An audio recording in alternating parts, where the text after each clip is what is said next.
Today we're going to be starting Unit 2. So Unit 2, we're going to focus on the idea of separation of powers and the three branches of government. So we're going to go in detail on the three different branches of government. So the notes today just give kind of a quick overview of the three branches: the executive branch, the legislative branch, and the judicial branch. So the legislative branch.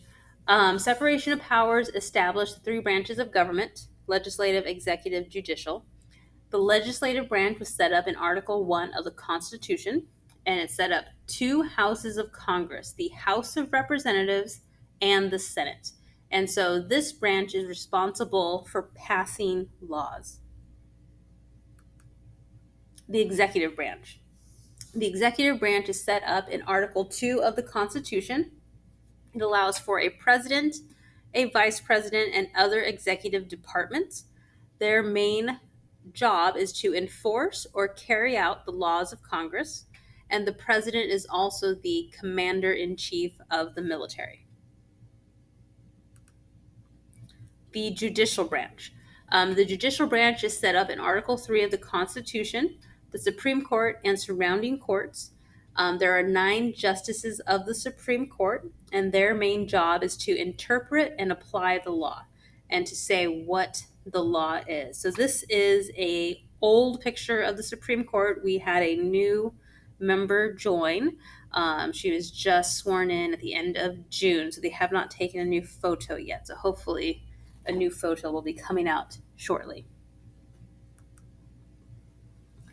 Checks and balances. Although the branches of government are separate, they are not completely independent. The framers were worried that one branch would get too powerful, mostly the president. So again, fearful of the government turning into a monarchy, into one branch having too much power. So this concept of checks and balances is a system that gives each branch of the government the power to change or cancel acts of another branch. It prevents one branch from controlling the others. So again, just trying to ensure that no one branch can assume too much power because another branch can check them on their power. And we'll give lots of examples coming up. So examples of checks and balances. So the legislative branch, they can impeach or remove the president. So if the president is doing something illegal or something they're not supposed to do, overreaching in their power, then they can begin the impeachment process. They can also override a presidential veto. They can control the spending of money. They approve and reject presidential nominations. So while the president can appoint someone, they still have to be approved by Congress. So again, not all powerful. They ratify all formal U.S. treaties, so what the president is agreeing to with foreign nations. They can impeach and remove federal judges, and they also establish the lower courts. More examples. So the executive branch, they can veto an act of Congress. So Congress can vote on something, they can pass a law, but once it gets to the president, they can say, nope, not happening, veto. They can call a special session of Congress. They can suggest laws and send messages to Congress. They get to appoint federal judges, but these judges then have to be approved by Congress.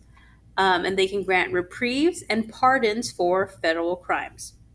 The judicial branch, they can declare acts of Congress unconstitutional through the power of judicial review. So even though a law may be passed by Congress, approved by the president, the Supreme Court is kind of the final say in, is this law constitutional?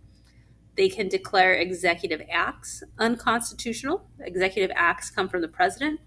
And the Supreme Court, they are appointed for life and are free from executive control. So they don't have the stress or the weight of re-elections hanging over them. They're free to kind of make their own decisions. Judicial review. Judicial review is the power to determine whether the acts of the legislative and executive branches of the government are constitutional. So just because a law gets passed does not make it constitutional. So it's up to the Supreme Court to review court cases to ensure that the laws are just and fair and abide by what is written in our Constitution. If a law violates part of the Constitution, it is deemed unconstitutional. It is not mentioned in the Constitution. In 1803, the case of Marbury versus Madison established the principle of judicial review, that the Supreme Courts have this authority. So, kind of before Marbury versus Madison, the role and power of the Supreme Court wasn't clearly identified. And so, with this case, this idea of the Supreme Court being able to strike down laws becomes solidified. Federalism.